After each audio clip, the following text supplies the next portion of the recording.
Les saludo desde Ecuador.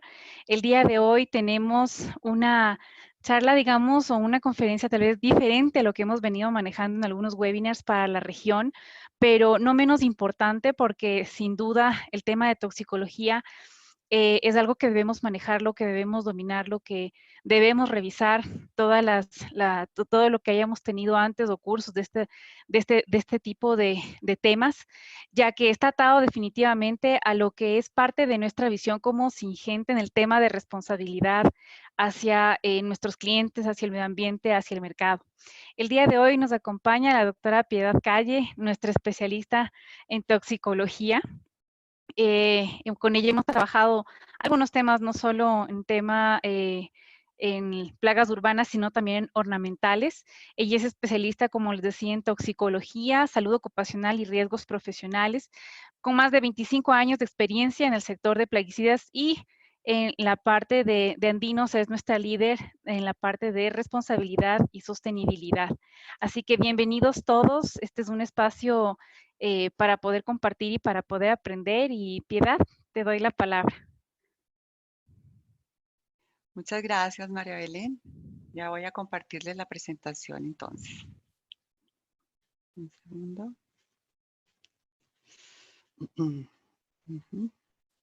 Listo.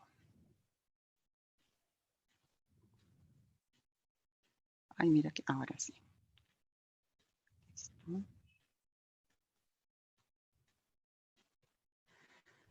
Uy, listo. Bueno, muy buenas tardes para todos y cada uno de ustedes. El día de hoy vamos a hablar sobre la toxicología. Espérate que no sé por qué no me anda.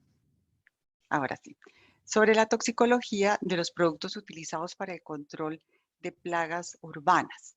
Cuando hablamos de estos productos, pues tenemos que referirnos a los plaguicidas, ¿verdad? Y los plaguicidas pues han sido estudiados por muchísimos años por entidades que generan normatividad internacional y local. Es así como vemos aquí las principales entidades que generan normas frente a los plaguicidas, como lo son la Organización de Naciones Unidas para la Alimentación y la Agricultura, la FAO, la EPA, que es la Agencia de Protección Ambiental de Estados Unidos, la Organización Mundial de la Salud y obviamente la legislación local. Sé que el día de hoy tenemos personas de diferentes países y pues esto se refiere a la legislación local de cada uno de estos países. Vamos a ver qué dice una de ellas, lo que es la FAO, que es una de las que más ha estudiado el tema de los plaguicidas. La FAO define el plaguicida y permítanme, yo lo voy a leer aquí a algunos apartes de la definición de FAO, que define el plaguicida químico como todo agente de naturaleza química que se utilice para la prevención, represión, repulsión o control de insectos, agentes patógenos, nematodos, entre otros, y también incluye defoliantes, reguladores fisiológicos de plantas, coadyuvantes y biológicos. Asimismo, la FAO también emite cada cierto tiempo, lo actualiza el Código Internacional de Conducta para la Gestión de Plaguicidas. Yo los invito a que, por favor, cuando tengan un tiempo, entren a su sitio web, aquí www.fao.org, para que puedan leer mucho más acerca de este código. Esto es un documento bien interesante porque habla de todo lo que se refiere al ciclo de vida del producto, cuando ya el producto está comercializándose, ¿cierto? O está comercializado. Entonces habla del etiquetado, de cómo marketear el producto, cómo eliminar el producto. Asimismo, FAO y Organización Mundial de la Salud se unieron para crear este código internacional sobre los pesticidas o los plaguicidas altamente peligrosos. Son las guías que ellos dos crearon en conjunto. Y por último, la Organización Mundial de la Salud, que es una entidad bien importante. ¿Por qué? Porque ella es la que emite todo lo referente a la clasificación toxicológica de los productos. Entonces, ustedes aquí a mano izquierda ven cómo la Organización Mundial de la Salud clasifica a los productos en diferentes categorías de acuerdo con su peligro, ¿cierto? Y le da los diferentes colores que son los que nosotros vemos normalmente en los productos que se comercializan, ¿cierto? En donde vemos la banda de color. Y aquí a mano derecha vemos ya cómo es su evaluación de acuerdo con la dosis letal 50, lo vamos a ver ahora más adelante, que está dada por miligramo por kilogramo de peso del plaguicida y ya sea dependiendo de la vía de administración, ya sea por vía oral o vía cutánea, y si se trata de un producto líquido o un producto sólido. Bien, entonces veamos rápidamente lo que se refiere a la segmentación de estos productos. Se segmentan en productos para consumo, productos de uso profesional, de salud pública, agropecuaria. Cuando hablamos de consumo, pues son los plaguicidas de uso doméstico amateur que no requieren de capacitación para su manejo, entre comillas, porque realmente sí hay que empezar a trabajar el tema del autocuidado, del uso responsable del producto, y ahí están los aerosoles, tabletas termoevaporables, emanadores eléctricos, rodenticidas, empresas de control de plagas, industrias, sector turístico y bodegas, depósitos y post cosecha. Con respecto a salud pública, pues se refiere a un segmento del mercado en donde pues hay una parte importante del sector gubernamental en donde se utilizan productos para campañas masivas de control de plagas, por ejemplo, para el control de plagas en mercados, mataderos, cárceles, hospitales, entre otros, y unos usos específicos en salud pública para el control de enfermedades transmitidas por vectores. Es así como están los insecticidas de acción residual para el control de malaria y paludismo, los insecticidas para aplicaciones espaciales intra y peridomiciliarias, ¿cierto? Que se utilizan con equipos de ultra bajo volumen para el control de larvicidas, por ejemplo, los que producen el dengue. También aquellos productos que se utilizan para aplicaciones residuales espaciales intra y peridomiciliarias para control de leishmaniasis y enfermedad de Chagas. Y por último, aquellos que se utilizan para campañas de desratización. Entonces, aquí vemos, por ejemplo, el Clerat, que es utilizado universalmente y que pues, se presenta en pellets y bloques para este tipo de campañas.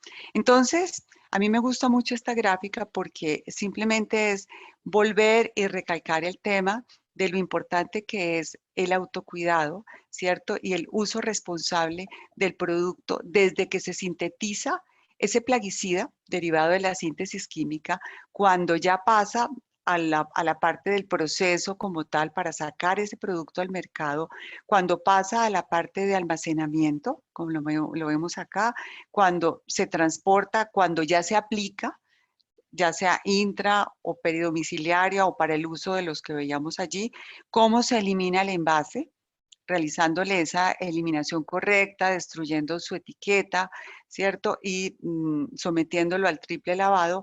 Y por último, previendo todo lo que se refiera a un incidente que pueda generar una intoxicación y que nos lleve a un primer auxilio.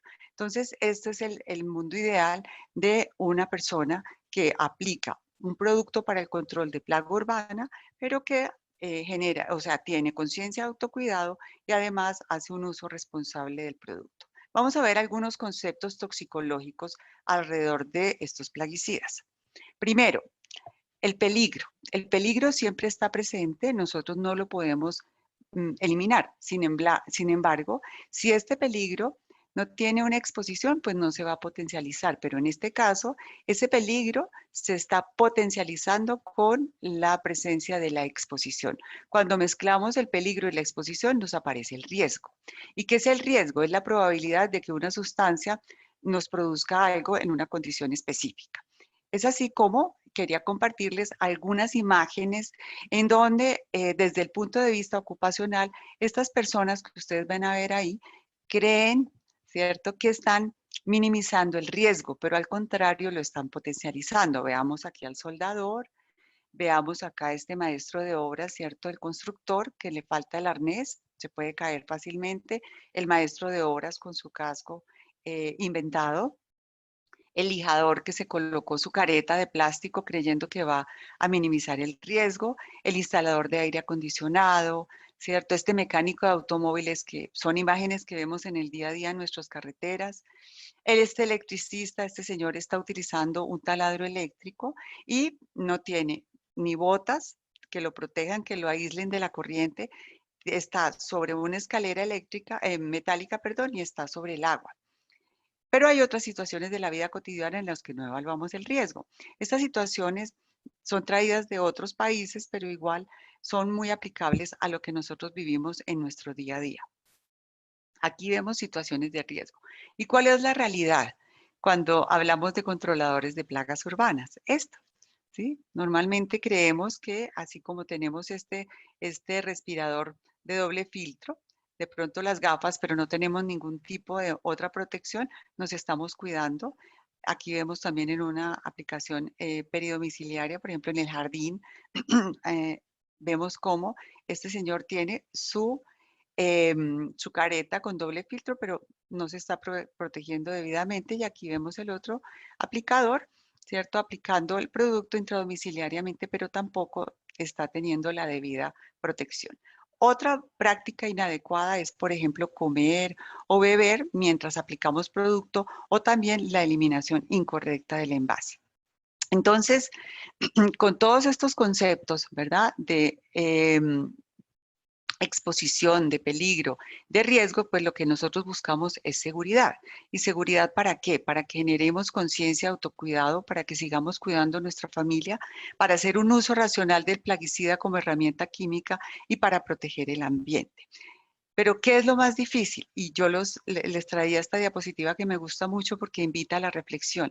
Es cómo nosotros, desde nuestro rol, ¿cierto? Como controladores de plaga, le vamos a avisar a nuestro cliente que vamos a hacer una fumigación intradomiciliaria, peridomiciliaria, o lo que vayamos a controlar. Entonces, ¿cómo le vamos a decir para que esta persona entienda, genere también esa conciencia de cuidarse y no se asuste tampoco cuando nos ve? Entonces, señora, permítame asegurarle que nuestros productos son completamente inocuos. Bien, ahora veamos algunas generalidades en toxicología. Para Celso, podríamos decir que es el padre de la salud ocupacional y de la medicina del trabajo, fue el primero que habló sobre el veneno. Todo es veneno y no hay nada que no lo sea. Solamente la dosis determina que una cosa sea o no veneno. Natural no quiere decir seguro ni lo hecho por el hombre dañino. Todo hace daño, nada hace daño, depende de la dosis. Entonces aquí ya nos empiezan a hablar de la importancia de la dosis, de una dosis una dosis que sea efectiva y para el caso de un producto, un plaguicida para el control de plagas, que sea tóxico, ¿cierto? Pero bien utilizada y de acuerdo con las recomendaciones de la etiqueta. ¿Qué es un veneno? Es una sustancia que al ingresar al organismo afecta su funcionamiento normal, produciendo una situación de intoxicación. Y es aquí cuando hablamos de la toxicidad, que es la cantidad inherente de una sustancia que puede causar daño a un organismo vivo. Entonces, ¿dónde podemos evidenciar la toxicidad de un producto cuando lo tenemos, por ejemplo, en nuestras manos, cuando lo vamos a usar? Pues fácilmente en la etiqueta y en la franja de color, en donde allí encontramos la categoría toxicológica del producto y lo más importante, al lado y lado, aquí vemos al lado izquierdo, vemos los pictogramas o dibujitos que nos están indicando cómo debemos cuidarnos, protegernos durante la preparación de la mezcla para la aplicación y aquí a mano derecha vemos los dibujitos o pictogramas que nos están indicando cómo debemos cuidarnos durante y después de la aplicación. Esto es bien importante. Entonces, cuando hablamos de toxicidad y como veíamos en ese cuadro de la Organización Mundial de la Salud, ¿cierto? Que nos hablaba de la clasificación toxicológica de los productos y veíamos lo que era la dosis letal 50. ¿Qué es la dosis letal 50? Y simplemente es un dato estadístico que se obtiene mediante pruebas de laboratorio con animales controlados. Aquí vemos ratas, ratones y vemos cobayos o conejos y aquí vemos cómo a mano izquierda se obtiene la dosis letal 50, ya sea por vía oral o por vía dérmica, por vía oral dándole por vía oral el producto, valga la redundancia, y la dérmica colocándola sobre la piel del animalito para determinar por miligramo por kilogramo de peso vivo la cantidad de que ese producto puede generar un daño a la mitad de los animalitos estudiados y de ahí sale ese dato. El otro dato es si se trata de un producto altamente volátil, se somete el mismo ratoncito a esa sustancia por vía inhalatoria y nos va a dar un dato estadístico que es la CL50 por miligramo por litro. Hay otros estudios que también se hacen para medir la toxicidad y es evaluar la irritación ocular y dérmica y la sensibilización, que se refiere a si este animalito puede o no desarrollar algún tipo de alergia. Entonces, ¿cómo interpretamos la toxicidad? Entre más bajo es el valor de la dosis letal 50 y la concentración letal 50, más tóxica es la sustancia. Pero ¿de qué depende también esa toxicidad? Depende de la misma sustancia como tal, si estamos hablando de un ingrediente activo o de un producto formulado, del individuo, del medio ambiente y una parte muy importante de la exposición. ¿Qué es la exposición? Es el contacto efectivo del tóxico con un organismo. Y para el caso nuestro, que estamos hablando de la toxicología, ya como efecto, digamos, en una persona, ¿cierto? Se habla de una exposición que puede ser por vía oral, por vía dérmica, por los ojos o por vía inhalatoria. Como estamos hablando de productos que se utilizan para el control de plagas, realmente el riesgo mayor sería a través de la piel, de los ojos y a través de la inhalación. La vía oral no debería representar un riesgo en este momento, un riesgo de exposición, si el producto es usado de manera correcta con las recomendaciones de uso de la etiqueta. Sin embargo, aquí vamos a ver algunas formas o algunas situaciones que nos pueden generar el origen de una intoxicación y allí vemos que la vía oral se puede convertir en una vía importante para que la persona que controla la plaga, que si usa mal el producto, se pueda intoxicar. ¿Cómo se mide la exposición? De acuerdo con estos tres parámetros que vemos acá, de acuerdo con la dosis de exposición, que es la cantidad del ingrediente activo por kilogramo de peso corporal, la frecuencia de exposición, es decir, el número de veces que yo me expongo de manera repetida a esa misma sustancia de una manera incorrecta, y el tiempo de exposición es el tiempo en que yo me expongo en horas, días o meses.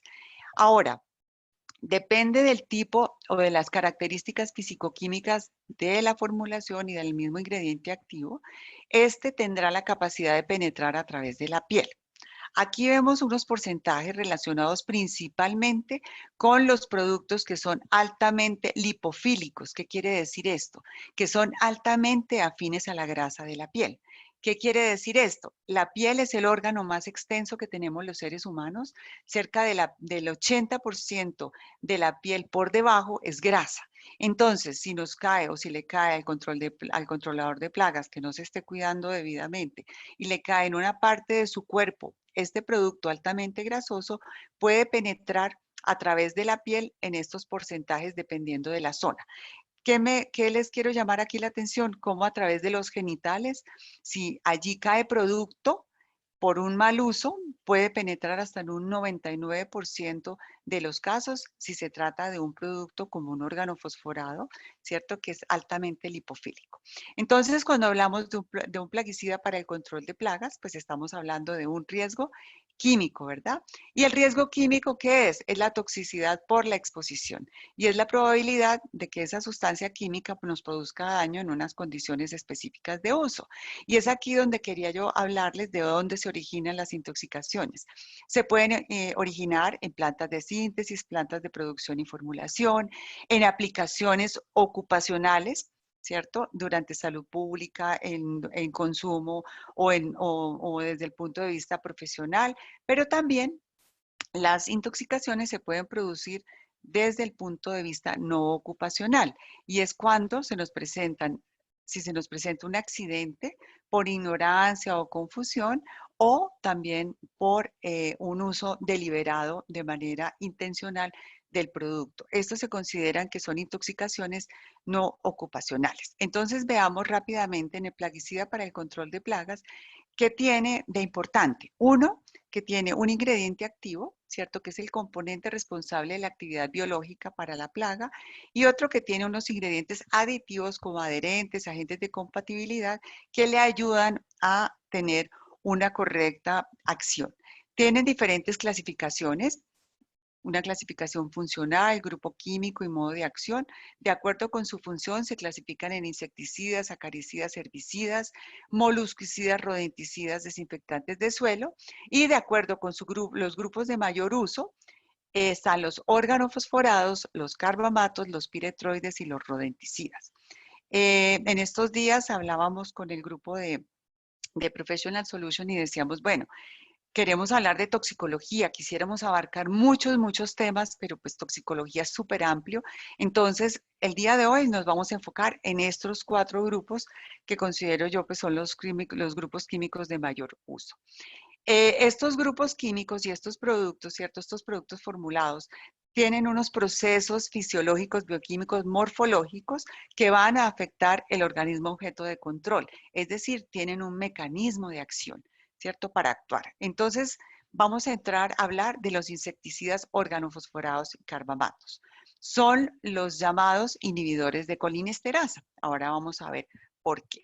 Sus usos, las plagas que controlan, cucarachas, moscas, pulgas, mosquitos, hormigas, entre otros.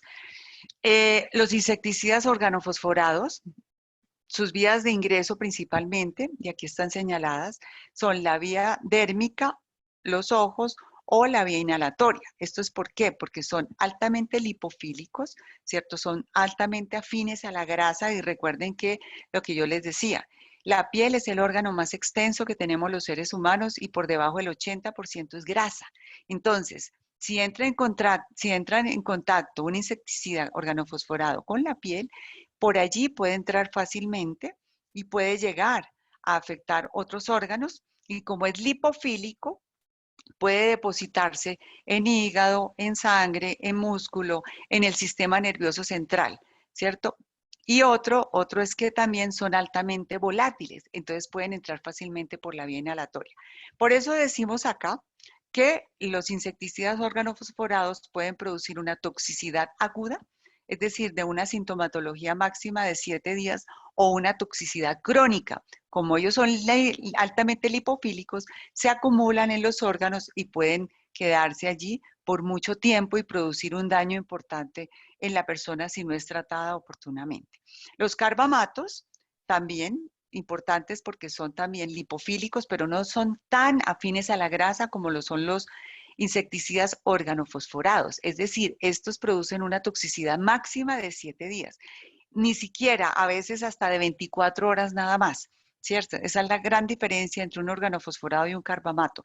Un organofosforado puede permanecer por días, muchos días, si la persona no recibe tratamiento, y un insecticida carbamato dura más o menos máximo unas 24 horas y es eliminado rápidamente. Su vía de absorción también es a través de la vía dérmica y a través del sistema respiratorio. Aquí está la capacidad de penetración de ellos, que ya lo vimos anteriormente, importantísimo, tener mucho cuidado con la parte de los genitales, la parte del cuero cabelludo, la frente, etc.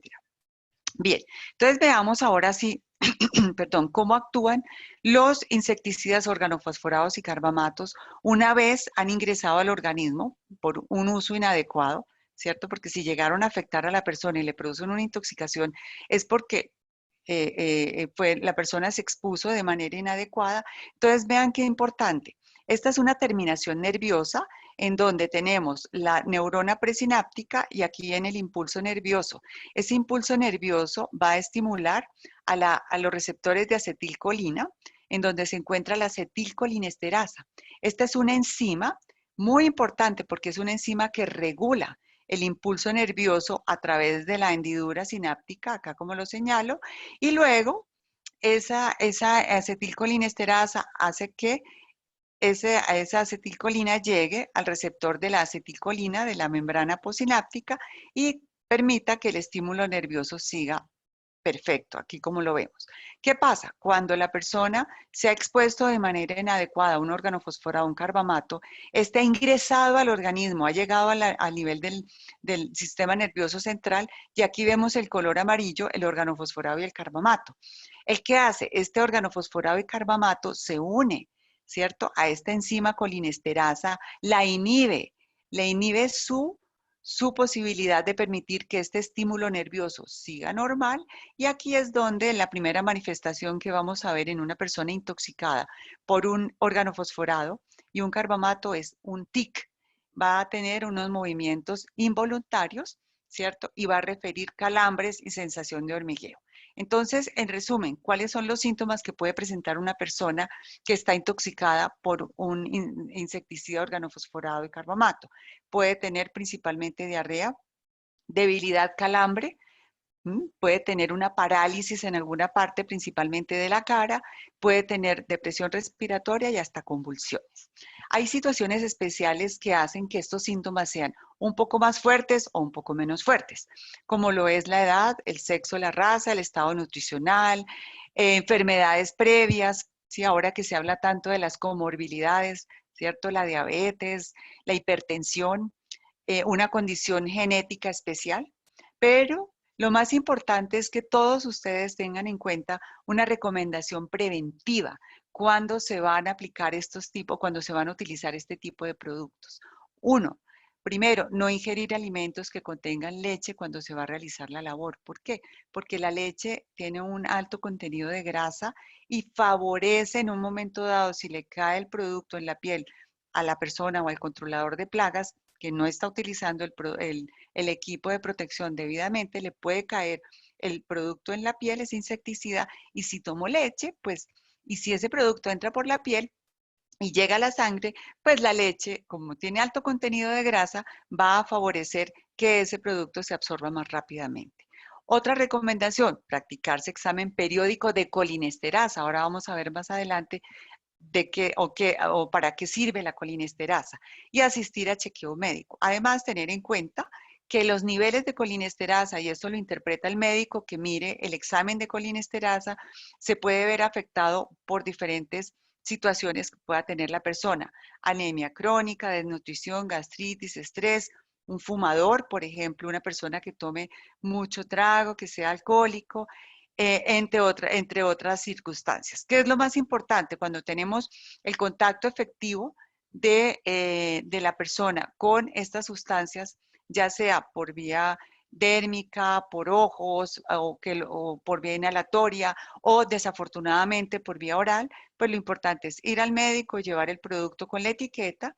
El médico ya determinará cuál es el tratamiento y le ordenará el examen de colinesterasa, ¿cierto? Entonces, aquí pues cabe recalcar que el examen de colinesterasa se hace o se realiza solamente para determinar intoxicación por insecticidas organofosforados y carbamatos. ¿Qué tipo de colinesterasa se hace? La determinación de colinesterasa en glóbulo rojo, que es la colinesterasa eritrocítica, que es para determinar cuando hay una intoxicación crónica por un insecticida organofosforado y nos da un resultado en delta pH. Cada vez que esté más bajito ese nivel, quiere decir que la persona tiene una alta probabilidad de estar intoxicada por un insecticida organofosforado. El otro examen que se hace es la toma de colinesterasa plasmática, es decir, en sangre total. Esto es para determinar si hay una intoxicación aguda, entonces esto se hace principalmente para insecticidas organofosforados en fase aguda de intoxicación o para carbamatos, como yo les decía, que no dura más de 24 horas la intoxicación y se da en unidades internacionales y partes por millón. El tratamiento general, ya eso lo hace clínicamente el médico, administrar su carbón activado, que es un inactivador universal, dar los antagonistas para los receptores de acetilcolina, administrar atropina, que es muy famosa, que siempre preguntan es, bueno, y en un botiquín, ¿qué deben tener? ¿Qué se debe tener en un botiquín? La atropina solo se debe tener a nivel intrahospitalario, a no ser que vayamos a trasladar el paciente del sitio donde tenga el evento con su ampolla de atropina para que sea aplicada intrahospitalariamente y otras sustancias como los reactivadores de colinesterasa que ayudan al control de estas intoxicaciones. Y hay una parte que sí podemos nosotros usarlo de manera preventiva y es el tratamiento con complejo B. Tomarnos todos los días una tabletica de complejo B de manera preventiva. El complejo B restaura las fibras musculares, mejora la conducción nerviosa y previene, por ejemplo, los tics o movimientos involuntarios que se nos presenten. Veamos ahora los insecticidas piretroides. Estos se usan para controlar diferentes tipos de plagas, como lo vemos acá, cucarachas, moscas, pulgas, garrapatas, mosquitos, y su toxicidad es aguda. Aquí ya estamos hablando ya no de cronicidad, sino de toxicidad aguda. No obstante, los piretroides son también lipofílicos, es decir, afines a la grasa de la piel, pero no tan altamente como si lo son los insecticidas organofosforados y carbamatos. Ellos, al entrar en contacto con la piel, pudieran penetrar un poquito a través de la piel, pero su capacidad de penetración es solo del 1%. Se pueden absorber por vía dérmica, a nivel de los ojos también, o por vía inhalatoria. Recuerden, su toxicidad es aguda, ¿cierto? Máximo de 7 días. ¿Cómo actúan los piretroides a nivel neurotóxico? Esto es cuando la persona o el controlador de plagas ha usado un piretroide y no ha utilizado su equipo de protección y le ha caído producto y ha logrado penetrar a la sangre, ¿cierto? Ha logrado penetrar al organismo y ha logrado llegar a un sistema nervioso central. Aquí ya cambia el mecanismo de acción, ¿cierto? De los piretroides. Volvemos a ubicarnos acá en la terminación nerviosa, la neurona presináptica, la célula posináptica, y aquí vamos a ver cómo a nivel presináptico, aquí hay un puentecito, ¿cierto? Esto es lo que se llaman los canales de calcio. Los canales de calcio permiten el paso de sodio y de potasio. Estos son electrolitos que normalmente se pierden cuando, digamos, la persona, los deportistas que sudan tanto, que hacen tanto ejercicio, muy fuerte su ejercicio, pueden perder sodio y potasio. Entonces, en estos canales de sodio, ¿cierto? Permanece activo el calcio. Entonces, ¿qué pasa? Cuando el piretroide llega allí, se ubica allí y obstruye ese canal, ¿cierto? Lo obstruye, lo envuelve, impidiendo que el calcio que está allí se quede. Entonces se libera el calcio. ¿Y eso qué hace? Que el calcio empiece a aumentarse a nivel de la sangre de la persona y empieza a tener alteraciones de sodio y de potasio. Esa alteración de sodio y potasio le va a producir a la persona una fatiga neuromuscular. Entonces va a presentar una debilidad, principalmente en piernas y en brazos.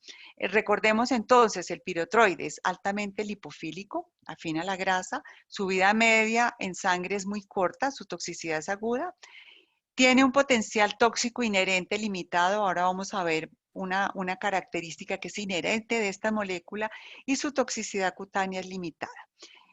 ¿Cuál es esta parte inherente que yo les quería explicar? Es que los piretroides producen una sensación facial subjetiva. ¿Qué quiere decir la sensación facial subjetiva? Es un efecto que se siente en la piel, ¿cierto? Pero que no se ve y es característico de los piretroides. Su tiempo de ocurrencia puede iniciar a los 30 minutos luego de que la persona ha entrado en contacto a través de la piel con el producto, puede tener un pico entre 3 y 8 horas y una duración máxima de 24 horas si la persona se ha retirado de la exposición.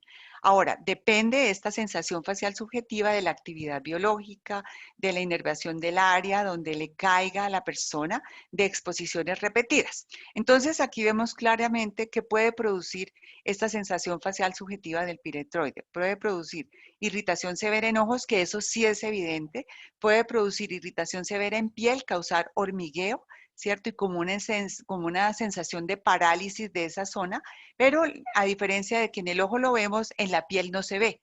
Entonces a veces no le creemos mucho al paciente que nos llega con ese hormigueo, con ese desespero que me rasca, que le dice al médico, no, me rasca, doctor, y uno no le ve nada, pero es por eso, por la sensación facial subjetiva. Es un fenómeno temporal y no hay síntomas crónicos. Todos estos síntomas son reversibles cuando la persona se retira de la exposición, ¿cierto? No se ve en la piel, no es una alergia, sin embargo, si la persona tiene antecedentes de alergia, se le puede exacerbar o le puede dar mucho más fuerte esa alergia. Se recupera completamente la persona cuando se retira de la exposición. Todos estos síntomas son reversibles una vez la persona ya deja de exponerse.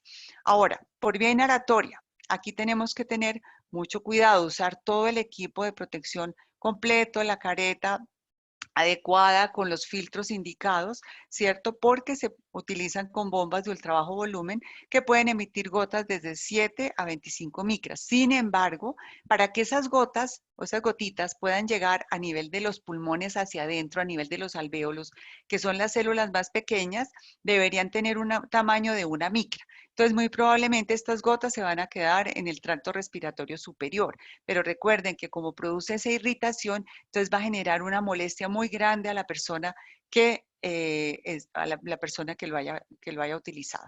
Lo importante aquí es que siempre se asista al médico cuando se ha entrado en contacto efectivo con el producto, ya sea por vía dérmica, por vía inhalatoria, por los ojos, y llevar la etiqueta para que nuestro médico pueda atenderlo adecuadamente. El médico ya le ordenará una serie de exámenes como medición cualitativa de piretroides. Se va a solicitar la calcemia, porque se acuerdan que yo les decía que al obstruirse ese canal que se encuentra en la neurona presináptica, se van a subir los niveles de calcio. Entonces hay que hacer niveles de calcemia para determinar cómo está el calcio en esta persona, y ya se hacen unas medidas generales de sostén para el manejo del paciente intoxicado por piretroide. Bien, ahora miremos los rodenticidas. Su vía de ingreso principal, ¿cierto? Que no debería ser así, pero es como se presenta, porque recordemos que estos rodenticidas, como lo es el Clerac, pues su volatilidad es muy baja y su solubilidad o su liposolubilidad también. Entonces, la vía de penetración posible es por la vía oral, y su toxicidad siempre va a ser aguda. Aquí tenemos el Clerac, que es el mejor y más potente rodenticida de dosis única, que tiene una característica muy importante, y es una característica de seguridad. Contiene el Vitrex. ¿Y qué es el Vitrex? Es el benzoato de denatonio, que es una sustancia inerte, inodora, desagradable al paladar y amargo, una medida disuasoria que evita ingestión accidental y una sustancia aditiva para la seguridad. ¿Por qué es tan importante? Porque vemos que principalmente con los pellets ocurren muchísimos accidentes caseros, ¿cierto? Sobre todo con los niños pequeños que se echan o se ingieren estos pellets, se los echan en la boca, perdón, y pues inmediatamente se los echan en la boca, actúa el Vitrex, esa sustancia amarga, hace que el mismo niño lo rechace, inclusive puede llegar a producir un poco de inflamación a nivel del paladar y de la úvula, impidiendo que se trague el producto. Entonces es una medida muy, muy segura que tiene el Clerac. Además, dentro de su mecanismo de acción, bloquea la generación de vitamina K, impide la activación de algunos factores de la coagulación, y recuerden que la formulación tiene el Vitrex. Puede producir náuseas, vómitos, cólicos, hemorragias de vías digestivas, pero siempre recordar que lo más importante cuando hay un contacto efectivo con el producto es ir al médico, llevar la etiqueta para que él pueda así prestar la atención como es debido, ¿verdad? A él ya mirará, esto es un manejo clínico en donde se hace un lavado gástrico, se le da carbón activado al paciente, se le administra vitamina K como antídoto. Ahora, ustedes me imagino que se preguntaban, bueno, pero pues estamos viendo el manejo clínico, pero nosotros desde nuestro trabajo como controladores de plagas urbanas, ¿cierto? ¿Cómo podríamos nosotros ayudarle a una persona que se intoxique, o nosotros mismos si estamos presentando cualquiera de este tipo de exposición?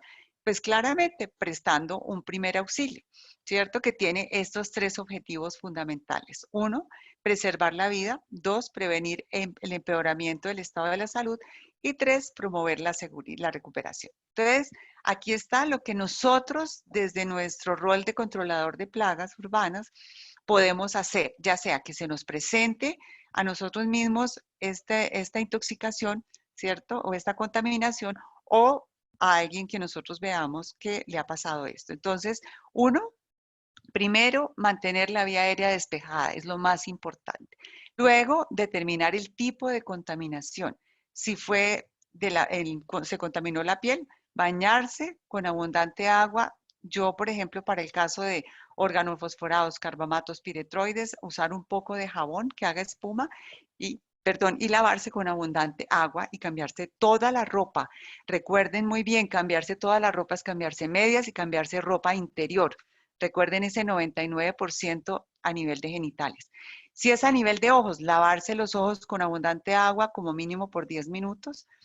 Si fue por la boca, si la persona está inconsciente, garantizar que pueda respirar, nunca provocar el vómito y siempre colocar a la persona acostada del lado izquierdo, que es hacia donde está el estómago, y así se facilita. Si la persona vomita, sale fácilmente el vómito.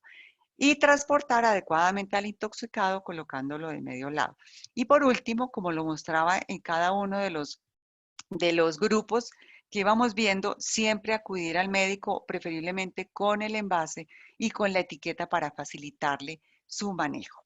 Ahora, no podía terminar la charla del día de hoy, que sé que quedaron de pronto muchos, van a quedar muchos interrogantes, de pronto ganas de saber más de aspectos toxicológicos, hablarles sobre el uso adecuado y eficaz de los productos utilizados para el control de plagas urbanas.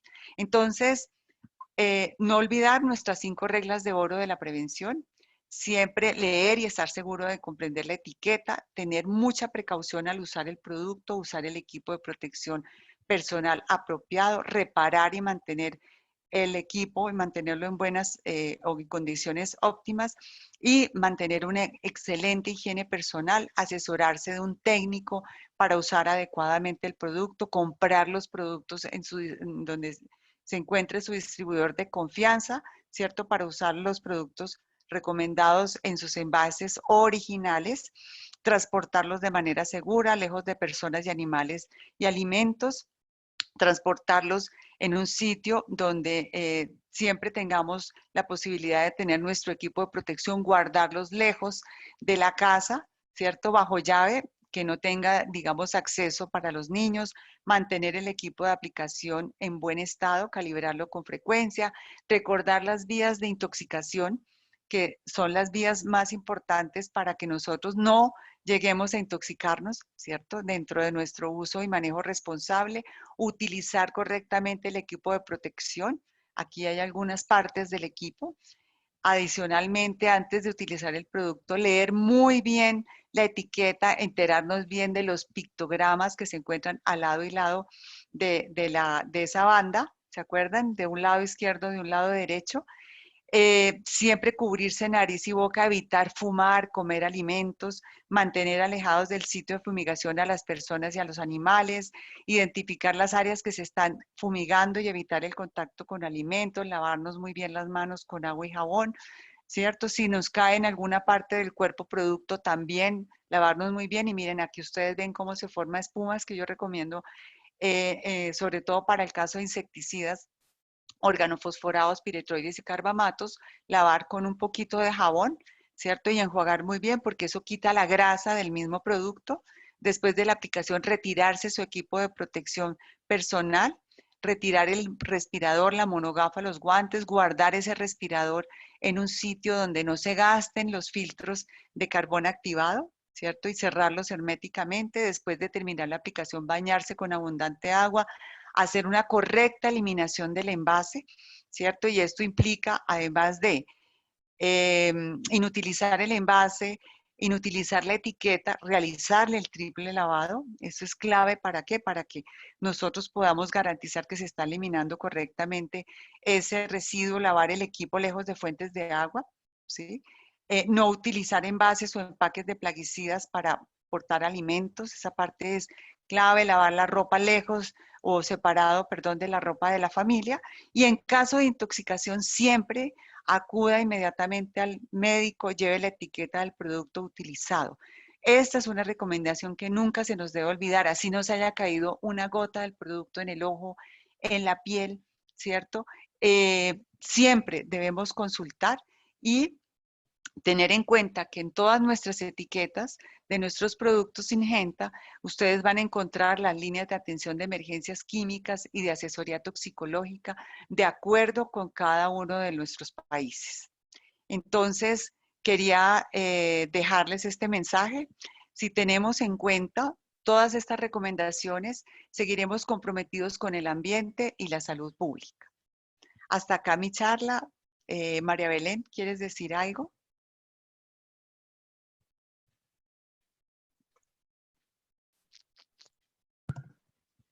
Bueno, creo que pasamos de aquí a las preguntas y Tere nos va a colaborar. Muy bien. Excelente charla, como siempre, Piedad. Siempre aprende uno contigo cosas nuevas. Entonces, Gracias, ahora Tere. vamos a tener aquí una serie de preguntas. Ahora sí que hay algunas que repiten tema, entonces voy a tratar de englobarlas, algunas que son repetitivas. Ok. Hay una persona que nos pregunta algo interesante que tiene que ver con este tipo de parámetro en cuanto a dosis letal.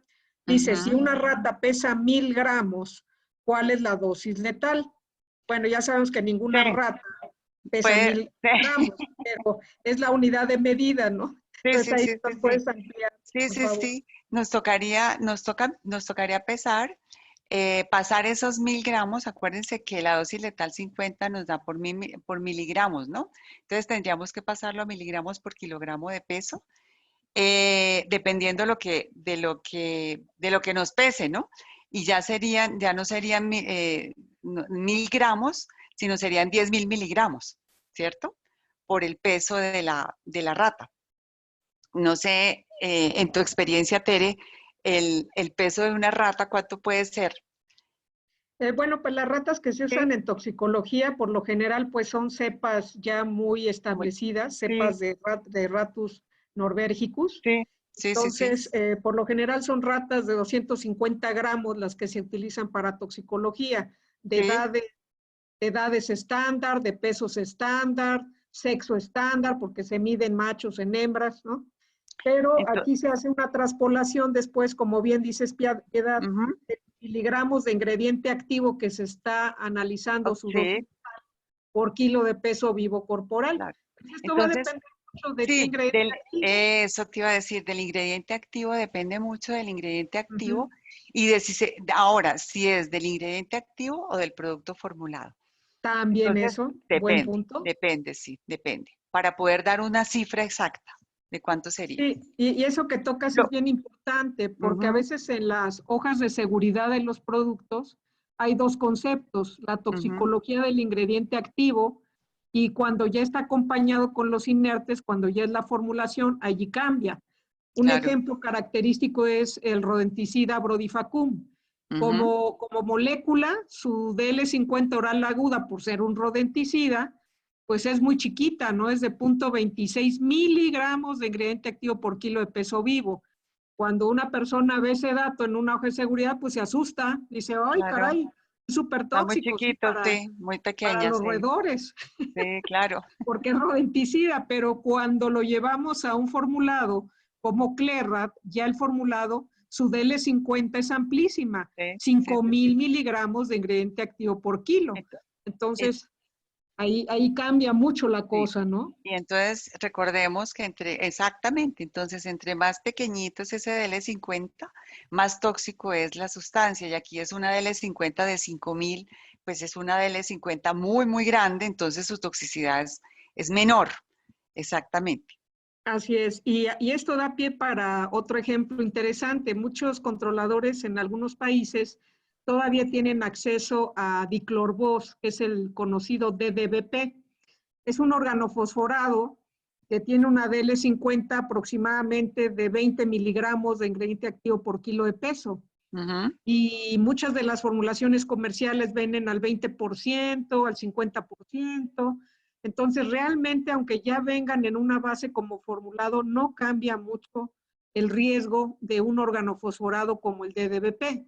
ujú, Pero cuando analizamos otro organofosforado de la línea Syngenta, que es en el caso de Colombia, Pirilan 50EC, o en el caso de México, Actelec Vectores, ujú. este piridifosmetil, su DL50 es de 2050 miligramos de ingrediente activo por kilo de peso y ya formulado todavía es más amplio el margen de seguridad. De Pues acuerdo. cuando se habla de organofosforados, no todos tienen la misma DL50. Hay que ver la Ujú. información de Sí, cada sí, sí. fabricante. Sí, es específico, ¿no? Dependiendo de cada producto. Ujú, Es correcto. Sí, muy interesante pregunta. Gracias por la ujú, pregunta. sí. Luego, ¿en qué tiempo se puede desintoxicar por un organofosforado una persona y qué se puede aplicar? Bueno, ya mencionaste Buena que hay que pregunta, llevarlo al ¿no? médico. Buena pregunta, sí. ¿En qué tiempo? Pues en el tiempo lo más pronto posible, o sea, inmediatamente nosotros entramos o sabemos que ya, o somos nosotros como controladores que estamos intoxicados, o sabemos de alguien inmediatamente, sin esperarlo, hay que llevarlo al médico. Sin embargo, en la aplicación del primer auxilio es muy importante.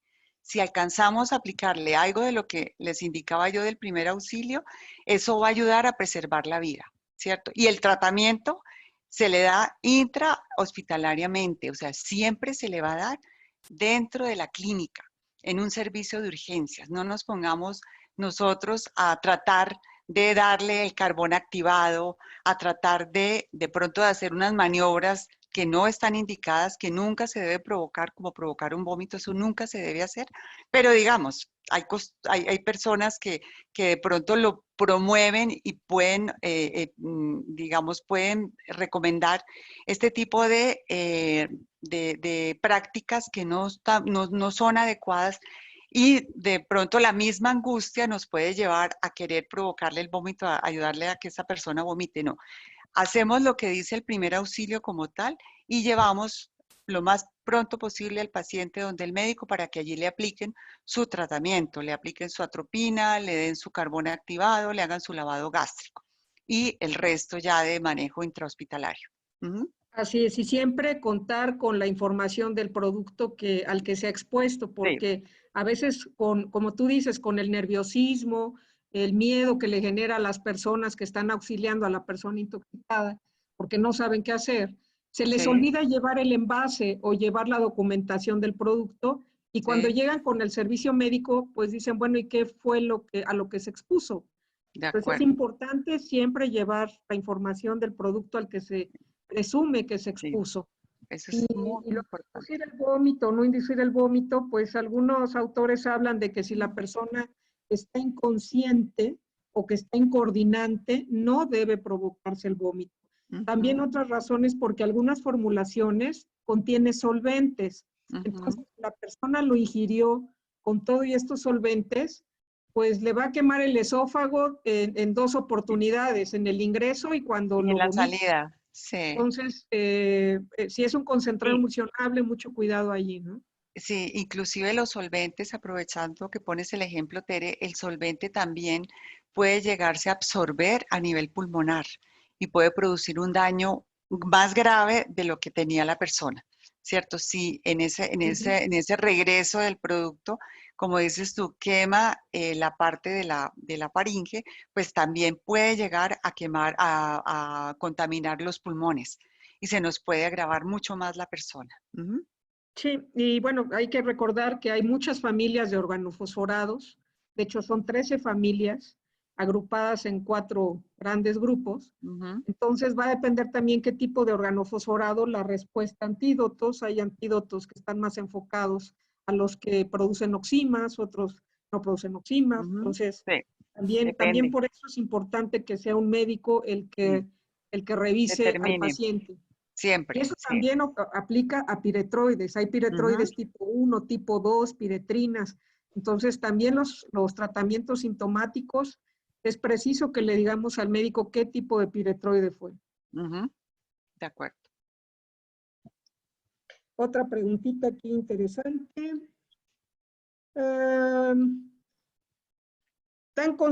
bueno, las constancias. ¿Qué edad? ¿Les damos constancia o no les damos constancia? ¿Cómo ves? No sé. No, pues, ¿tú qué Tenemos dices, Tere? 500 Sí, personas. estoy viendo 505 personas. Qué maravilla. Muchas gracias, muchas No, de gracias. verdad que todos, muchas gracias. Qué buena convocatoria y gracias por participar, en serio. Pues no sé, Tere. Bueno, Ah, mira, la constancia la organizamos online por sí, tema de COVID, listo. entonces lo único que tenemos que coordinar con Diana, agradecer de una vez al equipo que está tras Sí, bambalinas apoyándonos con la logística, la sí. agencia, Diana García, Sandra de Anda, muchas gracias a los comerciales también. Lo que hacemos es que hay un formato y nada más agregan nuestras firmas electrónicas Listo, allí y se listo. las enviamos. Claro Vamos que a sí, tener constancias. Gracias, Piedad. claro que sí, no, con mucho gusto. Bien, la colinesterasa más adecuada para nosotros, ¿cuál Ujú. es? Me imagino que es Bueno, una persona de control de plagas, y ser debe, eritrocítica o plasmática. debe ser, sí. Bueno, realmente la colinesterasa más adecuada son las dos. Deberían ser las dos. Deberíamos siempre podernos hacer la colinesterasa eritrocítica y la colinesterasa plasmática. Lo que pasa es que los laboratorios no tienen con mucha frecuencia la eritrocítica. Uno, porque necesitan un equipo especial que tiene un costo un poco alto y la eritrocítica casualmente no es muy solicitada. Entonces, es la plasmática la que más hacen. Sin embargo, la plasmática, recuerden que nos permite determinar una intoxicación aguda, ¿cierto? Y nos permite dar un diagnóstico inmediato, rápido. Decir, sí, esta persona está intoxicada por un órgano fosforado, un carbamato. La eritrocítica es para intoxicaciones crónicas. Entonces, digamos, si pudiéramos hacer las dos sería lo ideal. Pero si se hace la plasmática, está bien. Con la plasmática podemos por lo menos determinar de manera inmediata si la persona está intoxicada y darle un tratamiento inmediato. ¿Sí? Y tomar una acción inmediata y así evitar que haya una cronicidad, es decir, que se puede acumular el órgano fosforado en algún órgano, como yo les decía, ¿no? Que es afín a la grasa, entonces se podría acumular en el hígado, en el sistema nervioso central, en la sangre, en los músculos. Entonces, en mi caso sería lo ideal hacer siempre la plasmática.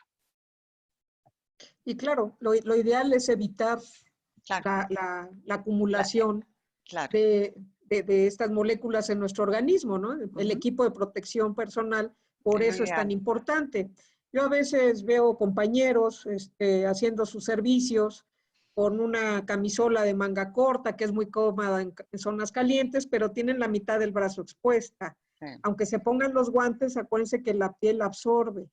A veces ujú, traen la mascarilla, pero no es la adecuada para la técnica de aplicación. Acuérdense que una gota chiquitica, que es de ultra bajo volumen, que va de 15 a 30 micras, puede penetrar por vía respiratoria con mucha facilidad, y si la mascarilla no tiene un filtro adecuado para filtrar ese tamaño de gota, pues entonces ustedes están teniendo una exposición innecesaria. sí, de acuerdo.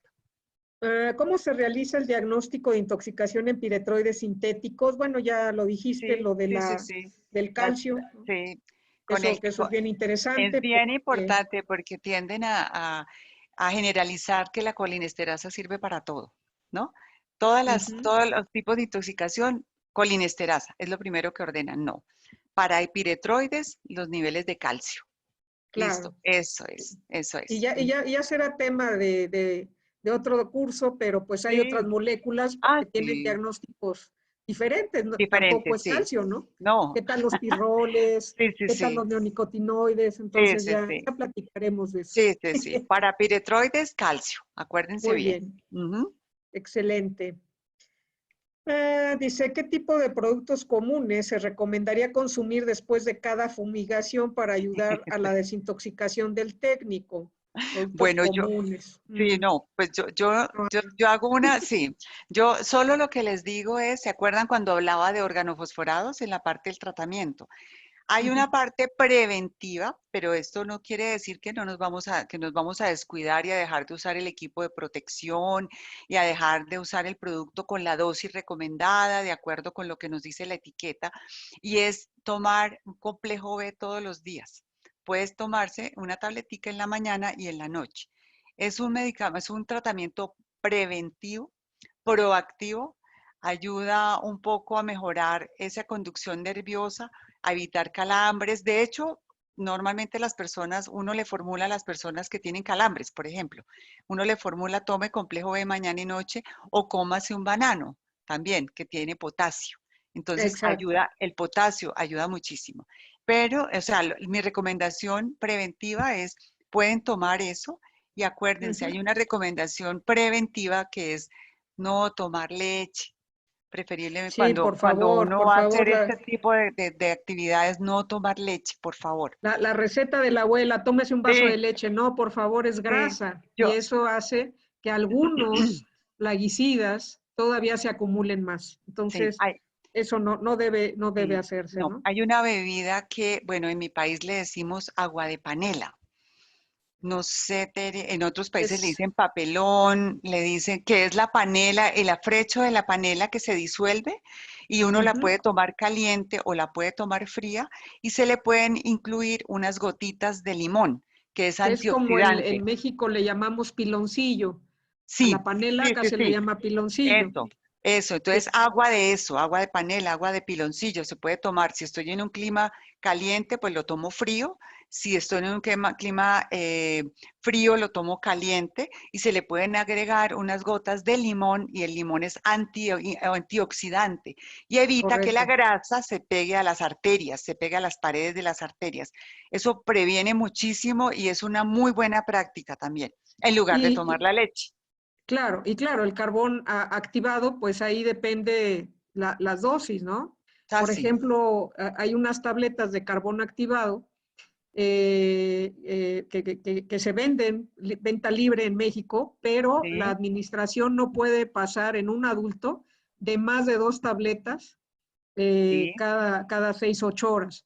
sí, Entonces, es por eso que Piedad mencionaba que hay sí, que sí, llevarlo al médico, no sí, hay sí, que sí. recetar Yo, si uno no no, tiene una certeza. A no, yo, veces el Sintox en cuestiones de México, cada país tiene su sistema de toxicología sí, con llamada gratuita, pero a veces el médico, si ve que va a ser muy difícil el traslado, puede recomendar algunas cosas a las personas para que le den pues lo más básico en lo que llega a la sí, ambulancia o lo trasladan al hospital. Pero recuerden siempre llamar a los teléfonos de emergencia del Sintox en sí, el caso de México, en el caso de Colombia, ¿cuál es Cisproquim, el Cisproquim. Cisproquim? En el caso de Ecuador también tienen También, sí, su tienen línea sus teléfonos, gratuita. sí, sí, sí, sí, pero digamos de lo que recomendamos es, recuerden, es alimentarse bien, pero tomarse su limoncillo, lo que tú decías, su agua de panela, Uh mejor, -huh. y en la noche, cuando ya lleguen a su casa, que ya se bañan, se cambian, se quitan la ropa de trabajo, ahí sí pueden tomarse su leche. Eso ya es, Correcto. o comer lácteos también, derivados de los lácteos, queso, yogur, todo eso. Ujú. Una pregunta bien interesante. ¿Puede haber intoxicaciones cruzadas al mismo tiempo de organofosforados y piretroides por mezclas en aplicaciones? Claro que Sí, se sí, claro, potencian. eso se potencializan. Acuérdense de mis fotos del principio, ¿se acuerdan? El peligro y la exposición. Si ese peligro tiene una exposición y si esa exposición es doble, es decir, tenemos un órgano fosforado y un piretroide, pues ese peligro va a quedar súper potenciado y el riesgo se duplica. Entonces vamos a tener no solamente de pronto síntomas de un tipo, sino de otro y se nos pueden llegar a confundir. Aquí yo quiero hacer la aclaración y la recomendación, perdón, es que si hemos mezclado producto, ojalá en lo posible llevar los dos envases o llevar las etiquetas o llevarle la información al médico de los Uh -huh. productos con los cuales estuvimos trabajando o a los cuales estuvimos expuestos. Esto es muy, Sí, muy importante. y miren, cuando ya hay una mezcla que ya fue evaluada por las autoridades regulatorias, que ya tiene evaluada la DL50, bueno, la toxicología aguda y esa está plasmada en la hoja de seguridad, pues el riesgo ahí cambia, pero cuando es una mezcla casera, que se le ocurrió a mi compadre, que fue la receta que tenía mi abuelo que fundó la empresa de control de plagas, cuidado con esas mezclas pues de tipo amateur que se hacen por las empresas de control de plaga. No hagan eso porque de verdad están Muy potenciando el peligroso, riesgo. sí, muy peligroso. Así es. ¿Cuánto tiempo tiene una persona que se contaminó la piel con algún producto para evitar su absorción? O sea, tuve a veces estas Uy, exposiciones son porque hubo un derrame, ¿no? difícil. Se botó la Sí, sí, manguera del sí. aspersor y me bañé completito en el Claro, claro, insecticida. claro. Otras son, pues, que me cayó una brisa de lo que rebotó en la pared cuando apliqué la pequeña aspersión, ¿no? Claro, Y esa claro. exposición es menor. Sí. Pero, pues, por eso Mira, la parte del etiquetado dice que se lave inmediatamente con agua eso, y jabón. eso. ¿Cuánto tiempo? Pues, ¿cuánto es inmediatamente? En lo que vas Rápido, al grifo. inmediato. Sí. No dar No se tiempo, esperen. no hay tiempo, no hay, exactamente, no hay tiempo. No hay un tiempo determinado, es inmediato, rápido. Así es. Ajá. Muy bien. Bueno, esta la voy a contestar yo, aunque ya la había contestado en el chat. Si el Vitrex, que es el benzoato de Denantonio, es amargo, ¿por qué lo comen los roedores? Bueno, el Vitrex es la sustancia más amarga que existe en el mundo y es un preventivo para que el ser humano, pues al tratar de ingerir un rodenticida, o accidental o intencionalmente, porque hay gente que luego le gusta suicidarse, ¿verdad? Pues en cuanto lo tenga en la boca le sepa tan amargo y lo vomite. Para eso tiene el Vitrex, un rodenticida de la marca Clairrad. En el caso de varios países tenemos la marca Clairrad. En México tenemos 3 marcas con Vitrex: Clairrad, Talon y Weatherblock. Todos nuestros rodenticidas tienen Vitrex. Ahora, ¿por qué los roedores no lo identifican? Porque en su evolución los roedores tienen menos proporción de papilas gustativas para el sabor amargo. Por lo tanto, a la proporción que viene este Vitrex en la formulación, no lo alcanzan a detectar. Ahora, ¿cómo se determinó a qué proporción debe ir el Vitrex? Bueno, eso lo hizo un investigador muy afamado, ahora sí que el más famoso en cuestión de roedores, que es el doctor Alan Buckley de la Universidad de Reading. Él es el que hizo la receta secreta de nuestros rodenticidas. Entonces, él determinó a qué partes por millón una rata o un ratón no lo van a identificar al Vitrex. Ningún producto de insecticida contiene un antídoto. ¿Por qué le ponen esto en la ficha técnica? Creo que necesitamos un poco más detalles, pero claro que hay antídotos específicos para organofosforados. para productos. Sí, para organofosforados y carbamatos. El antídoto es la atropina, ¿sí? Por excelencia. Pero la atropina es para lo único que es eso. O sea, de resto, podríamos decir que el resto de plaguicidas no tienen un antídoto específico. Se habla del carbón activado como un antídoto, pero es como un antídoto universal, realmente. Claro, Pero es un inactivador universal, realmente. ¿Sí? Y eso si la vía fue digestiva, pero si fue dérmica, no, ahí no vale el no, carbón activado. no hay nada, solamente lavarse con agua y jabón. Y el tratamiento que establece el médico es de tipo sintomático, dependiendo qué signos presente. Vamos a pensar que tiretroides llega con ataxia y convulsión y el paciente, dependiendo qué tipo de tiretroides sea. Entonces, muchas veces les administran diazepam, ¿no? Como tratamiento anticonvulsivo. A veces al paciente tienen que inducirle ahí un sueñito prolongado con barbitúricos para que deje de convulsionar, pero esos ya son casos muy extremos. Sí. Por lo general son personas que se han querido suicidar, ¿sí?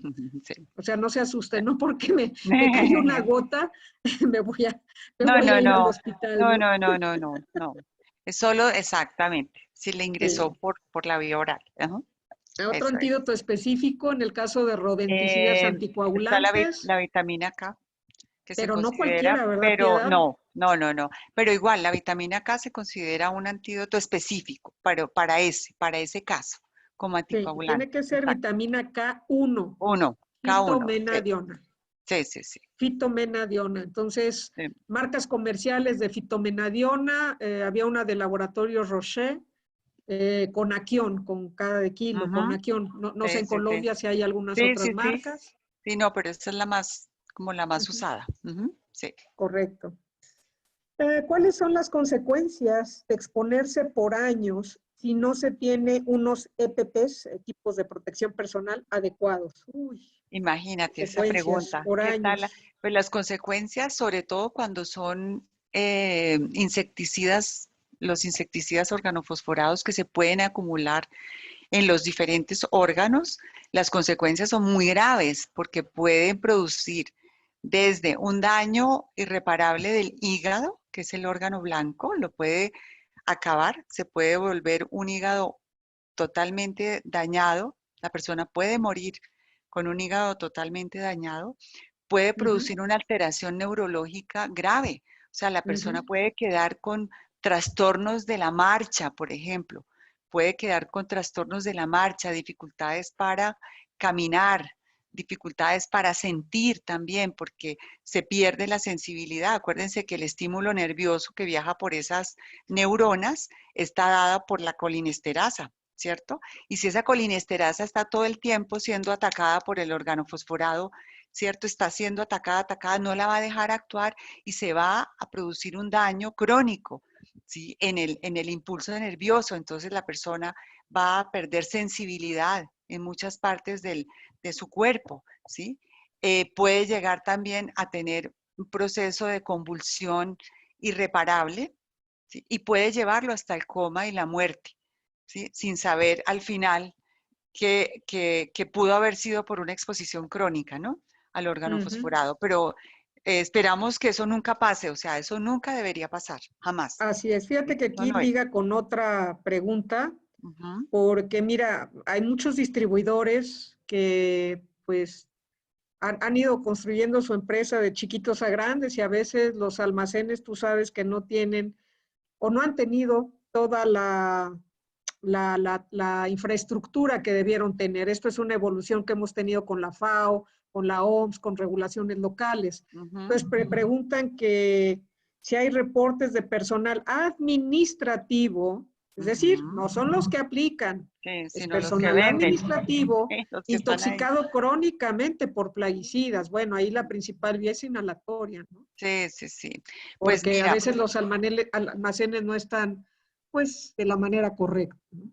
sí, que haya un reporte como tal, no, pero igual en algunos países, por ejemplo, también se hace un control a los que atienden el almacén. Se les Ok. puede hacer una colinesterasa una vez al año o niveles de calcio también. Se pueden determinar, fíjate, como una parte o de una forma preventiva, ¿no? En una campaña masiva preventiva se pueden hacer tomas de niveles de colinesterasa preventivo. Si sabemos que, aunque sabemos que el vendedor finalmente no destapa el producto, no lo reembasa, o si llegan a hacer este tipo de prácticas, pues con mayor razón deberían hacer un examen de este tipo, ¿no? Sí.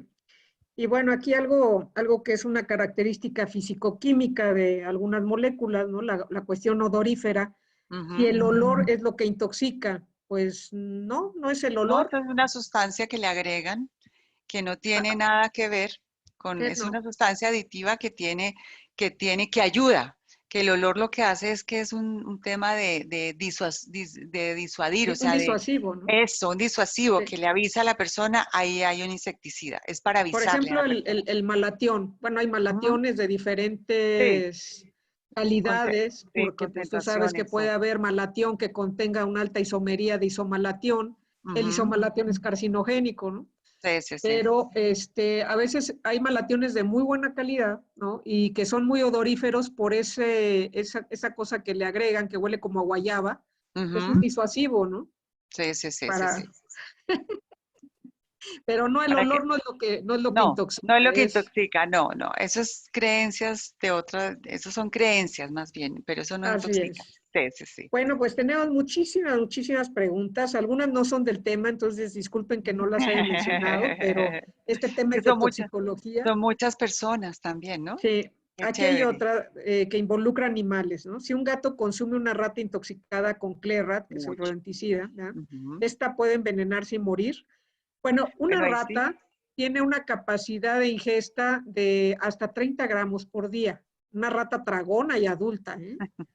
Entonces, para empezar, pues si el gato es buen cazador, ¿no? A veces los gatos se comen a las ratas, pero depende qué es lo que se coman de la rata, ¿no? Ujú, Es muy difícil que un gato se coma el estómago de las ratas. Por lo general buscan más el hígado, buscan más el músculo, ¿no? Entonces, también depende qué es lo que se esté comiendo la rata y la proporción en lo que comió de rodenticida una rata adulta contra el peso vivo de un gato y la toxicología y toxicodinamia en un gato es bien diferente. De hecho, el gato es bastante refractario a los anticoagulantes como es el caso del Brodifacum de nuestro Clerra. Se ujú. requiere una dosis letal muy grande para poder intoxicar a los gatos. Y recuerden algo, no existen productos autorizados en la legislación de nuestros países para andar matando ni gatos ni perros. ¿Sí? Entonces, cualquier desvío de uso puede ser un delito hasta federal. En el caso de México, es delito federal andar desviando el uso de un rodenticida para especies no objeto de control. Pues no se metan en problemas. Muy bien. Bueno, hay una pregunta más. Entonces, ¿se recomienda el baño antes de comenzar las labores para eliminar la grasa de la piel, independientemente del baño después de la jornada de trabajo? Si quieren, o sea, me parece una muy buena práctica bañarse antes de la jornada, claro. Buenísimo. Si lo podemos hacer antes y después, excelente. Muy bueno. Y más por el tema COVID, Sí. ¿no? Ahora se cruzan las Claro. dos cosas. Además, se cruza con el tema de bioseguridad del COVID, sí. Sí. Que es un tema de generar conciencia de autocuidado. O sea, eso es parte de. Ujú. Así es. Sí, sí, sí. Bueno, pues otras preguntas, no sé si nos des oportunidad, Piedad, de después grabar preguntas-respuestas con el Claro. equipo de la Miramos, agencia y con miramos Diana y contigo, Sandra, claro, claro que sí. Claro que sí, para no Tere. dejar aquí desatendidos a nuestros amigos. Claro que sí, Y, cuenten y con pues eso. agradecer a todos los presentes que estuvieron aquí tomando esta capacitación que es tan importante en nuestra cuestión de seguridad laboral. Yo me incluyo porque pues yo hago ensayos, durante el año hago más de 10 ensayos al año y también me expongo, ¿no? Hago demostraciones con algunos clientes, también me expongo. Entonces eso es bien importante, el cuidar nuestra salud, ¿no? Claro que sí. Bien, bueno, pues Belén. Gracias, Tere. Sí, no, en efecto, hay muchas preguntas que quedaron, pero vale la pena esta modalidad de tener una grabación. Nos permite, yo creo que cubrir todas esas dudas que no se pueden por el tiempo, hacerlo en esta plataforma, Piedad, y Claro que sí. agradecerte por el tiempo, por tu conocimiento, por tu experiencia, por compartirnos hoy. Definitivamente, como dice Tere, creo que estamos todos involucrados, desde nuestros clientes hasta nosotros que manejamos productos y que dentro de nuestras demostraciones también estamos inmersos, ¿no? En todo este tipo de cuidados ahora más que nunca. Claro que sí. Y ojalá haya una otra oportunidad pues para tratar algunos otros temas, de seguro hoy que todos estamos a través de línea. Sí, es una plataforma muy útil y creo que se aprende muchísimo, ¿no? Y creo que es una gran oportunidad. Qué Muchas bueno. gracias a todos los asistentes. No se Piedad, si quisieras algo hacia nuestros asistentes antes de No, despedirnos. no, darles las gracias, una convocatoria maravillosa, gracias al equipo de Professional Solutions, de verdad que muchas gracias además por la invitación. A mí me encanta poder participar en este tipo de eventos maravillosos y además con una convocatoria tan grande, ¿no? O sea, realmente tuvimos una participación buenísima. Cuenten, Tere y equipo, conmigo para responder las preguntas en su mayoría, Gracias. darle respuesta a cada uno de los participantes, claro que sí, con mucho gusto, y obviamente también en la firma de los certificados. Ahí estamos. Ay, súper. Claro. Qué Muchísimas bueno, gracias. gracias. Una Muchas buena gracias. tarde y Bueno, bueno, nos estaremos viendo próximamente el 26 de agosto. Hay una charla de formulaciones que estará dictada por Guillermo Stagni, nuestro soporte técnico en Brasil, así que ya también les estaremos contando. ok. Muchas gracias. Una buena Gracias a tarde. todos. Buena tarde. Chao. Chao. Chao, chao.